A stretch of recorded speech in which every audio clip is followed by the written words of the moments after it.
الموت والحیات، اللہ وہ ذات ہے جس نے موت اور حیات کو بنایا، لیبلوکم تاکہ وہ تمہیں آزمائے، ایکم احسن عملا کہ تم میں سے کس کا عمل زیادہ بہتر ہے۔ اس پر بات ہو رہی تھی کہ انسان کی پیدائش کا مقصد ہے اللہ کی عبادت، اور اسی کی ایک دوسری تعبیر ہے اچھے اعمال۔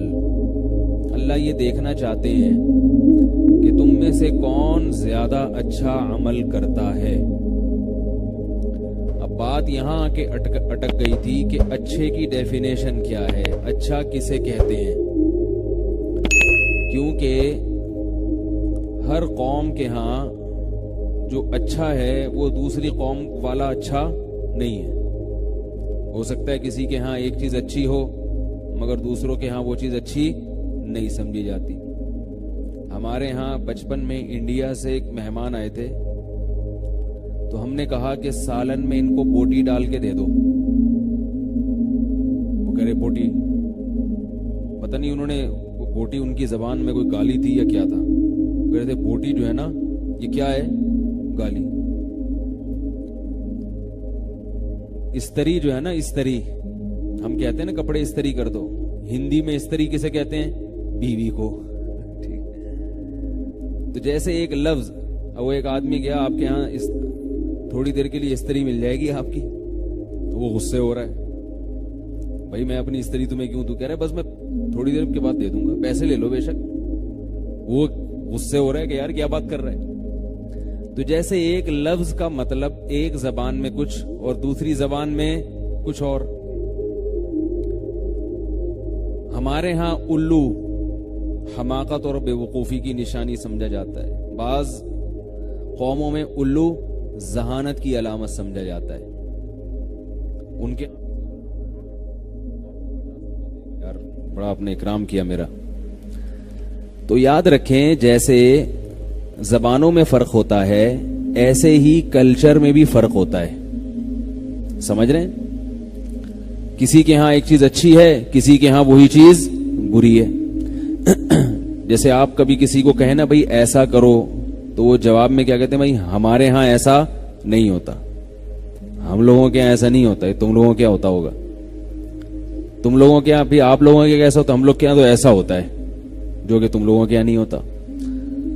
میں بچپن میں ایبٹ آباد گیا، ہمارے وہاں رشتہ دار تھے، وہاں کسی کی شادی وادی ہو رہی تھی، تو دہی لے کر آئے تھے وہ کافی ساری۔ میں نے کہا یہ کیا ہے، تو رزق ہے، یہ کیا کر رہے ہو اس کا؟ انہوں نے کہا کہ ہم لوگ دولہا کے سر پہ دہی ملتے ہیں، کوئی رسم ہے ان کی، اب پتہ نہیں ختم ہو گئی ہو۔ ہمارے ہاں دولہا کی جوتی چھپائی جاتی ہے، سالیاں چھپاتی ہیں، یہ ہے نا اردو اسپیکنگ میں۔ پھر سالیوں کو جب وہ پیسے دیتے ہیں تو وہ جوتیاں دولہے کی واپس ملتی ہیں۔ ہمارے ایک رشتہ دار کی شادی ہوئی، سالیوں نے ان کے چپل چھپائے اور اتنا پیسہ نکلوا لیا۔ میں نے کہا بے وقوف تھے، چپل چھوڑ جاتے، اس میں 10 چپلیں خرید لیتے یار، چھوڑ دیتے چپلیں، جتنا پیسہ تم سے نکلوا لیا اس سے بہتر یہ تھا کہ چپل وہیں چھوڑ دیتے، اس پیسے میں 10 چپلیں اور آ جاتی۔ لیکن بہرحال اس کو اچھا نہیں سمجھا جاتا۔ اگر وہ ایسا کرتے پیسے تو بچ جاتے، مگر لوگ اس عمل کو اچھا نہیں سمجھتے کہ بھئی سالیاں ہیں، ان کا دل توڑ دیا آپ نے۔ تو لوگ کہتے ہیں یہ ہماری پرمپرا ہے، یہ ہماری رسم ہے، ہماری روایات ہیں، ہمارے ہاں ایسا ہوتا ہے۔ اسی سے ملتا جلتا اسی بات کو سمجھانے کے لیے ایک واقعہ چھوٹا سا اور سناتا ہوں۔ ہمارے ایک جاننے والے تھے پنجاب میں، لاہور میں، وہ ذرا سیکولر ٹائپ کے ہوتے ہیں نا لوگ، لبرل بہت، یعنی مذہب سے دور اور تھوڑا سا بالکل آزاد خیال کہ یار یہ اتنا سختی نہیں ہے، بس چلتا ہے یار۔ داڑھی والوں کے بہت خلاف تھے اور تبلیغ والوں کے بہت خلاف۔ تو وہ کہنے لگے ایک دن کہ یار وہ میں نے ہمارے پڑوس میں ایک واقعہ دیکھا ہے، پنجاب کی بات کر رہے تھے کہ وہاں ایک صاحب ہیں جو صبح آفس میں ہوتے ہیں تو ان کی وائف کے کسی سے غلط تعلقات ہیں، تو وہ صاحب روزانہ گھر میں بھی آتے ہیں اور لوگ دیکھ بھی رہے ہیں. پھر یہ کہنے لگے کہ یہ برا ہے, یہ غلط ہو رہا ہے, اس خاتون کو ایسا نہیں کرنا چاہیے. تو میں نے ان سے پوچھا کیوں نہیں کرنا چاہیے؟ کرنا تو واقعی نہیں چاہیے, لیکن اس کی وجہ کیا ہے؟ یعنی میں نے ان سے پوچھا کہ آپ یہ کہہ رہے ہیں کہ وہ خاتون غلط کر رہی ہیں, اپنے شوہر موجود نہیں ہیں, اور یہ نہیں کہ وہ کوئی ناجائز تعلقات کا انہوں نے کہا, بس یہ کہ اتنا کلوز کیوں ہے کوئی غیر مرد کہ شوہر کی غیر موجودگی میں وہ گھر میں جا رہا ہے اور فری ہو رہا ہے اور لوگ دیکھ بھی رہے ہیں. تو وہ کہنے لگے یہ غلط, وہ خاتون غلط کر رہی ہیں. چونکہ ذرا لبرل ہیں وہ, تو میں نے ان سے پوچھا کہ وہ غلط کیوں کر رہی ہیں. بات آ رہی ہے سمجھ میں؟ یعنی آپ کو یہ برا کیوں لگ رہا ہے؟ انہوں نے کہا یہ اس لیے غلط ہے کہ سوسائٹی اس چیز کو پسند نہیں کرتی. سوسائٹی اس چیز کو پسند نہیں کرتی. یعنی جب ایک چیز سوسائٹی میں ہمارا معاشرہ اس کو قبول نہیں کرتا ہے تو یہ چیز کیا ہے ایکچولی؟ یہ کیا ہے؟ غلط. میں نے کہا اس کا مطلب یہ ہوا کہ اگر سوسائٹی اس چیز کو غلط سمجھنا چھوڑ دے تو پھر یہی چیز کیا ہو جائے گی؟ بول لو یار, صحیح ہو جائے گی. کیا خیال ہے بھائی؟ یعنی آپ کے ہاں کسی چیز کو اچھا یا برا کہنے کا جو کرائیٹیریا ہے, جو معیار ہے, وہ کیا ہے؟ سوسائٹی. گوروں کے ہاں اتنا زیادہ شاید برا نہیں سمجھا جاتا ہوگا, تو ان کے ہاں تھوڑا, اور بعض کلچر ایسے شاید ہوں, مجھے نہیں پتا, کہ وہ بالکل ہی برا نہ سمجھتے ہوں. تو اس کا مطلب کیا ہے کہ سوسائٹی فیصلہ کرے گی کہ کیا صحیح ہے اور کیا غلط. یہ بہت اہم بات آپ کو بتا رہا ہوں, اللہ کرے یہ کسی طرح دماغ میں اتر جائے, کسی طرح ذہن میں اتر جائے. انسان بن کے زندگی گزارنا, اس کے لیے بہت سارے کانسیپٹ کلیئر ہونا ضروری ہے, ورنہ آپ انسان نہیں بن سکتے. آپ کو معاشرہ گمراہ کر دے گا, معاشرہ آپ کو تباہی بربادی کی طرف لے جائے گا, جو کہ جا رہا ہے اور آپ کو پتہ بھی نہیں چل رہا. تو میں نے ان سے یہ کہا, کیونکہ وہ اسلام کا تو نام نہیں لیتے نا, اگر وہ کہتے چونکہ قرآن و سنت کی روح سے یہ غلط ہے. مولوی صاحب سے میں نے جمعے میں سنا تھا کہ جب کوئی کسی کی بیوی ہو تو اسے چاہیے کہ شوہر کے علاوہ کسی سے اس قسم کے تعلقات نہ رکھے.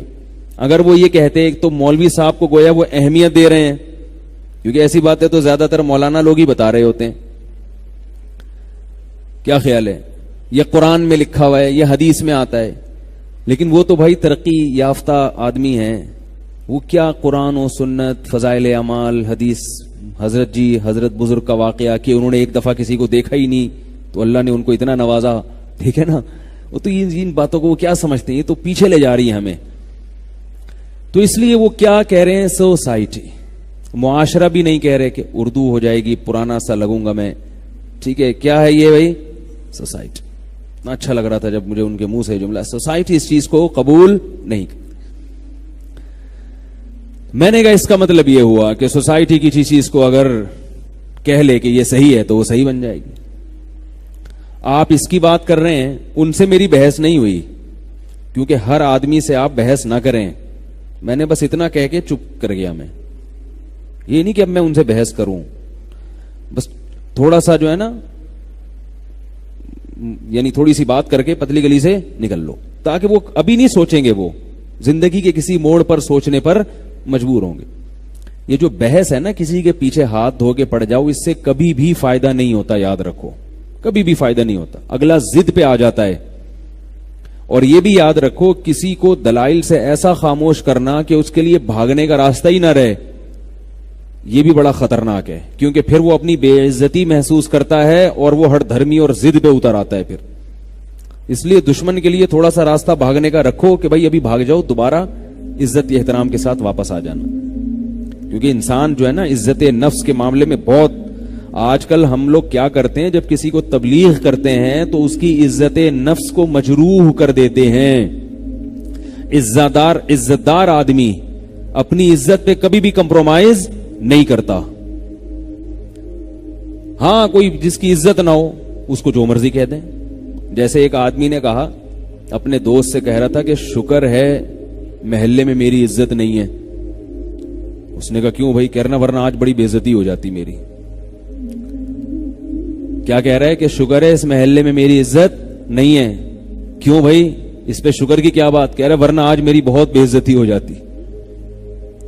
یعنی وہ اس پہ شکر ادا کر رہے کہ پہلے سے اگر اس نے کام ایسا کیا تھا، کام اس بندے سے ایسا ہو گیا تھا کہ وہ محلے میں پکڑا گیا کوئی برا کام کرتے ہوئے تو کوئی بے عزتی نہیں ہوئی، اس لیے کہ بندہ ہی کوئی عزت تھی نہیں اس کی. تو وہ کیا کہہ رہا ہے کہ اللہ کا اللہ کا بہت بہت فضل ہو گیا کہ اس محلے میں میری عزت پہلے ہی سے ہی نہیں ہے، ورنہ آج بہت زیادہ بے عزتی ہو جاتی. ٹھیک ایسا بھی ہوتا ہے بڑے شہروں میں. تو عزت جب ہوگی تو بے عزتی کا ڈر بھی ہوتا ہے. عزت ہی نہ ہو جو مرضی ہو پھر کیا ہوتا ہے؟ پھر کہتا ہے یار ہماری کون سا عزت ہے. جیسے بھیکاری لوگ ہر وقت مانگتے رہیں گے تو وہ کہتے ہیں زبان گھس تھوڑی جائے گی یار، نہیں دے گا نا پھر کسی سے مانگ لیں گے، یہ نہیں دے گا تو پھر تیسرے سے مانگ لیں گے. عزت دار آدمی مانگنے سے پہلے 100 دفعہ سوچتا ہے یار کیسے بغیر مانگے کام چلاؤ، پھر مانگے گا تو بیچارہ اندر گھٹے گا. عزت بہت بڑی چیز ہے. بات سے بات نکلتی ہے، ایک ہوتی ہے عزت اور ایک ہے حب جاہ. دونوں میں فرق ہے. عزت تو انسان کی فطرت ہے، عزت دار لوگوں کو عزت چاہیے. حب جاہ کا مطلب تکبر، یہ الگ چیز ہے. ان دونوں میں فرق ہے. تکبر کا مطلب یہ ہوتا ہے بعض لوگ ہر چیز میں اپنی ٹانگ اونچی رکھنے کی کوشش کرتے ہیں، دوسرے کو نیچا کرتے ہیں. یہ تکبر ہے، یہ چیز اللہ کو پسند نہیں ہے. اسی طرح اپنے بڑے کے سامنے بڑا بننے کی کوشش کرنا، یہ بھی تکبر ہے. جیسے شیطان کو اللہ نے حکم دیا، یا موضوع نہ چینج ہو جائے ذرا سنبھال کے رکھے کیا بات چل رہی تھی. شیطان کو اللہ نے حکم دیا کہ آدم کو سجدہ کرو. شیطان نے کیا کہا کہ آدم چھوٹا میں بڑا.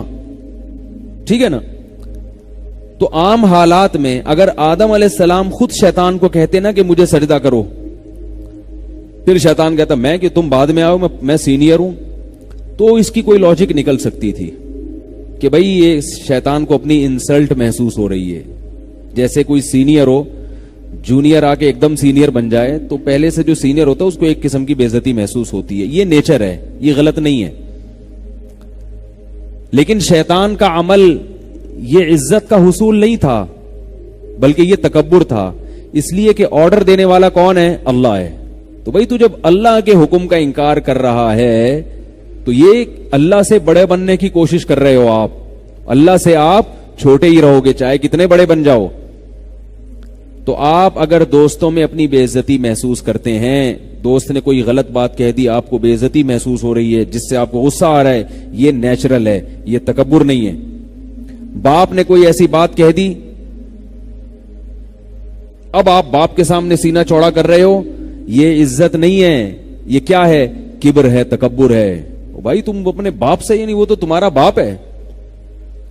لوگ کہتے ہیں نا جب کسی کو تانا دینا ہوتا ہے کہ وہ اس کو آنے دو، یہاں ہم اس کا بھی باپ ہے، کہتے ہیں نا لوگ. یعنی اس چیز میں ہم اس کا بھی باپ ہے، ہم اس سے 2 ہاتھ آگے ہیں. تو والدین کے سامنے اکڑنا، اپنے بڑوں کے سامنے اکڑنا، علماء کے سامنے اکڑنا، بزرگوں کے سامنے اکڑنا، یہ اکڑ، یہ اس کو یہ نہیں کہیں گے عزت کا حصول، بلکہ اس اکڑ کو کیا کہا جاتا ہے؟ تکبر. بڑوں کے سامنے چھوٹا بن کے رہو، اپنے جیسوں کے سامنے یا اپنے ماتحتوں کے سامنے جو ہے نا، وہ انسان کو یہ احساس ہوتا ہے اور ہونا بھی چاہیے. ہاں کوئی بڑا زیادہ بے عزتی کر دے اور آپ کی حیثیت کو بہت زیادہ گھٹا دے، اس پہ بھی انسان کو افسوس ہوتا ہے. اور نبی صلی اللہ علیہ وسلم ان تمام چیزوں کی رعایت کیا کرتے تھے، تبھی تو نبی جیسے اخلاق کسی کے نہیں ہیں. آپ صلی اللہ علیہ وسلم عزت دار لوگوں کو بہت عزت دیتے تھے، چاہے وہ کافر ہی کیوں نہ ہو، چاہے وہ کافر کیوں نہ ہو. کیونکہ جب ایک دفعہ کسی کو معاشرے میں عزت ملتی ہے تو وہ کافر بھی اگر ہوگا نا تو وہ اپنی بے عزتی نہیں چاہے گا، کبھی نہیں چاہے گا. ابو سفیان سردار تھے، ساری زندگی سرداری میں گزاری، اسلام دشمنی میں گزاری، لیکن جب مکہ فتح ہوا، ابو سفیان مسلمان ہوئے، تو آپ صلی اللہ علیہ وسلم نے ایسا نہیں کیا کہ ان کو پیشانی کے بال سے پکڑ کے گھسیٹا ہو، گھوڑے کے پیچھے باندھ دیا ہو کہ ان کو مدینہ کی گلیوں میں گھسیٹا جائے. انہوں نے ساری زندگی اسلام دشمنی میں گزاری, ساری زندگی یہ کیا, ساری زندگی یہ کیا. نہ بھائی, سردار آدمی ہیں تو اب اسلام قبول کیا ہے تو ان کو ایسا پروٹوکول دیا جو دوسروں کو نہیں دیا. کیا فرمایا؟ جو ابو سفیان کے گھر میں داخل ہو گیا اس کا خون ہم پر حرام ہے. بس جنگ ہے نا, جو بھی دشمن آئے گا گردن اڑے گی اس کی, لیکن جو ابو سفیان کے گھر میں چلا گیا اس کا خون, اس کی گردن نہیں اڑے گی, اس کو امن مل گیا. کتنی عزت دی, کتنی عزت دی ابو سفیان کو, کیونکہ سردار تھے. حضرت خالد ابن ولید رضی اللہ تعالی عنہ, انہوں نے غزوہ احد میں مسلمانوں کا بہت زیادہ نقصان کیا تھا. 70 آدمی جو شہید ہوئے ہیں صحابہ میں, 70 بڑے بڑے صحابہ, اس میں سب سے بڑا کردار کس کا تھا؟ خالد ابن ولید رضی اللہ تعالی. انہوں نے پلٹ کے حملہ کیا تھا نا غزوہ احد میں, کتنا نقصان پہنچایا. پھر صلح حدیبیہ میں جو لڑنے کے لیے آئے وہ خالد ابن ولید آئے, لیکن جب صلح ہو گئی تو خالد بن ولید تلوار کی نوک سے اسلام نہیں قبول کر رہے تھے. عزت دار آدمی تھے نا, اس میں ذلت محسوس کرتے تھے. بھائی میں شکست کھا کے اسلام قبول کروں, یہ کیسے ہو سکتا ہے؟ آپ صلی اللہ علیہ وسلم نے ان کو عزت دی اور ایک قاصد بھیجا اور کہا کہ خالد ابن ولید سے جا کے کہو کہ تمہارے جیسا سمجھدار آدمی, ذہین آدمی ابھی تک کافر ہے, یہ ہماری سمجھ میں نہیں آتا. بڑی تعجب کی بات ہے, اتنا ذہین آدمی, اتنا ہوشیار آدمی, اور ابھی تک اس کی سمجھ میں اسلام نہیں آ رہا. اور پھر یہ بھی فرمایا کہ تم اگر اسلام قبول کرو گے تمہیں یہاں عزت ملے گی.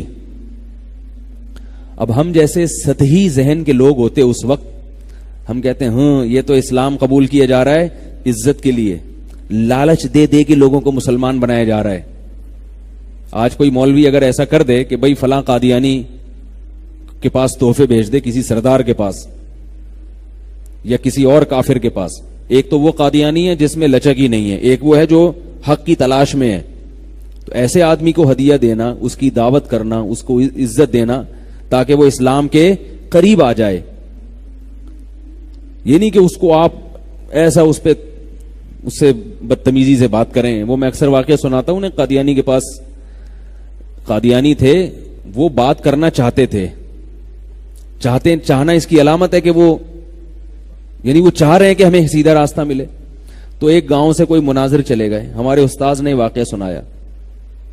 وہ قادیانی کے بیٹے لے کر آئے کہ آپ ہم سے بھی بات کریں, ہمارے والد سے بھی بات کریں, اگر کچھ بات ہوئی تو ہم لے آئیں گے, اسلام قبول کر لیں گے. تو ہمارے استاذ کہہ رہے ہیں کہ وہ جو مناظر گیا نا, اس نے وہاں جا کے بات کیسے شروع کی. انہوں نے کہا سب سے پہلے تو میں یہ ثابت کروں گا کہ مرزا غلام احمد کی شکل بالکل ایسے کتے جیسی تھی جیسے تمہارے ابا کی شکل ہے. یہ اسٹائل ہے اسلام کی تبلیغ. یعنی ان کا خیال یہ تھا کہ چونکہ یہ قادیانی ہیں, دائرہ اسلام سے خارج ہیں, تو ان کی پہلے ہم شکل پہ بات کریں گے کہ یہ کس سے ملتی جلتی ہے. تو جب بیٹوں کے سامنے باپ کو آپ کہو گے معاذ اللہ اس طرح سے کتوں جیسی شکل, تو وہ آگے بات چلے گی؟ بات ہی نہیں چلے گی آگے. تو جو اسلام دشمن ہیں, جو چاہتے ہی نہیں, ان کا معاملہ الگ ہے, اور جو تحقیق کرنا چاہتے ہیں ان کا معاملہ الگ ہے.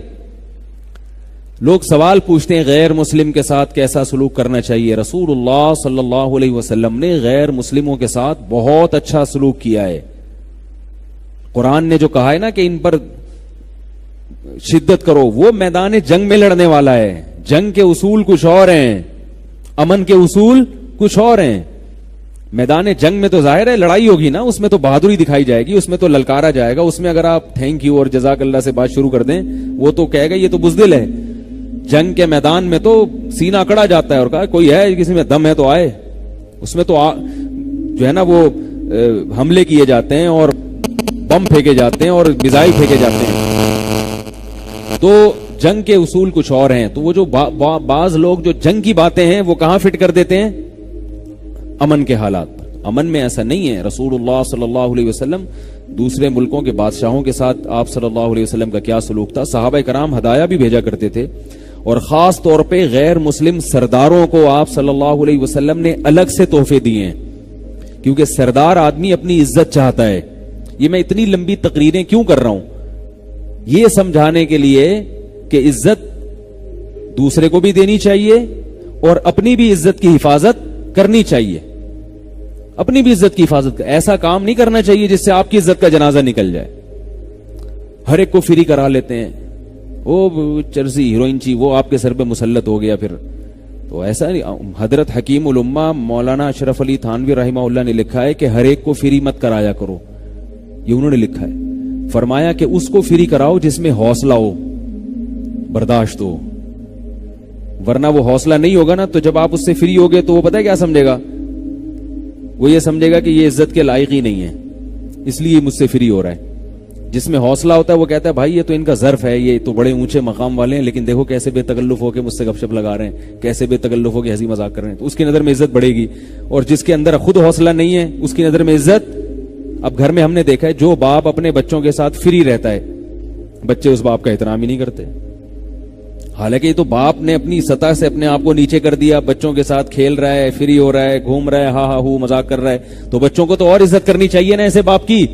کیا خیال ہے بھائی کہ ابا ہمارے ابا ہو کے بھی ہم سے ایسے بچوں کی طرح رہتے ہیں, لیکن نتیجہ اکثر ہوتا کیا ہے؟ بچے ابا کو ابا سمجھنا چھوڑ دیتے ہیں, ٹھیک ہے نا, احترام ہی ختم کر دیتے ہیں, مانتے ہی نہیں. تو یہ بہت کم اولاد ہوتی ہے جس میں یہ ظرف ہو کہ ابا اچھے اخلاق کے ہیں, کھیل رہے ہیں, تو وہ ابا کو ابا سمجھے. اس زمانے میں ابا کو ابا سمجھنا بڑا مشکل کام ہے. میں کہتا ہوں جو اولاد اپنے باپ کو باپ سمجھ لینا وہ جنت میں جائے گی. میری ذاتی رائے یہ ہے, جو اپنے باپ کو باپ سمجھ لے نا, اس باپ کو گھر میں احترام دے دے, اس کا حکم مان لے, کیونکہ باپ کے جتنے احسانات ہیں اس کائنات میں اللہ رسول کے علاوہ اتنے احسانات کسی کے نہیں ہوتے. اور میرے پاس جو ایسے باپ آتے ہیں نا کہ میرا بچہ نالائق, میں کہہ رہا ہوں کان سے پکڑ کے باہر نکال دو اس کو. 4 دن جب سڑک پہ روڈ پہ گزارے گا, نہ گیس کا بل ادا کر سکتا ہے, نہ بجلی کا بل ادا کر سکتا ہے, نہ معاشرے میں عزت ہوگی, نہ کوئی رشتہ دینے کے لیے تیار ہوگا. لوگ کہیں گے ابا کہاں ہیں, ابا سے تو میرے تعلقات ہی صحیح نہیں ہیں, تو رشتہ دے گا کوئی؟ کہیں گے یار تمہارے تو اپنے ابا سے نہیں ہے, تم بیوی سے کہاں سے تعلقات صحیح رکھو گے؟ یہی ہوگا نا. تو ایسی اولاد کا میں تو فوراً کہتا ہوں کان سے پکڑ کے باہر نکال دو. 3 دن جب گلی محلے میں دھکے کھائے گا سیٹ ہو کے واپس آ جائے گا. لیکن باپ کا یہ بھی ظرف ہے کہ اتنا کچھ ہونے کے باوجود بھی وہ باہر نہیں نکالتا, کہتا کہاں جائے گا بیچارہ. یہ باپ ہوتا ہے. خیر, تو خالد ابن ولید رضی اللہ تعالی عنہ کو رسول اللہ صلی اللہ علیہ وسلم نے کیا کہا کہ ہمارے پاس آؤ گے تو تمہیں عزت ملے گی. یہ نہیں کہ اسلام کے لیے لالچ دی جا رہی ہے, نہ, بلکہ ان کے ذہن میں, خالد ابن ولید کے ذہن میں ایک وسوسہ شیطان ڈال سکتا تھا کہ میں نے اتنا نقصان پہنچایا, اب اگر میں مسلمان ہو بھی جاتا ہوں یہ لوگ تو مجھے تانے دیں گے, یہ تو مجھے رسوا کریں گے, یہ تو انگلیاں اٹھائیں گے میری طرف. اور خالد ابن ولید نے ساری زندگی عزت دیکھی ہے, اپنی قوم میں سردار تھے نا, کبھی ذلت نہیں دیکھی. تو لوگ انگلیاں اٹھائیں گے, لوگ کیا کہیں گے, ذلیل نہ کر دیں. تو اس کا جواب دیا جا رہا ہے کہ ایسا نہیں ہوگا جیسا تم سمجھ رہے ہو, عزت ملے گی, عزت. فوراً اسلام قبول کیا. جو گھٹیا لوگ ہوتے ہیں نا ان کو سیدھے راستے پہ لانے کے لیے چپیٹ لگانے پڑتے ہیں, ٹھیک ہے نا, ٹھڈے مارنے پڑتے ہیں, اور تمیز انسان بن جا. اور جو عزت دار ہوتا ہے اس کو تھوڑا سا غیرت کا تانا دینا پڑتا ہے, یار تم جیسے شریف آدمی, تم تو اتنے سمجھدار ہو یار, کیسے یہ کام کر رہے ہو. ایک نوجوان نے مجھے اپنا واقعہ بتایا.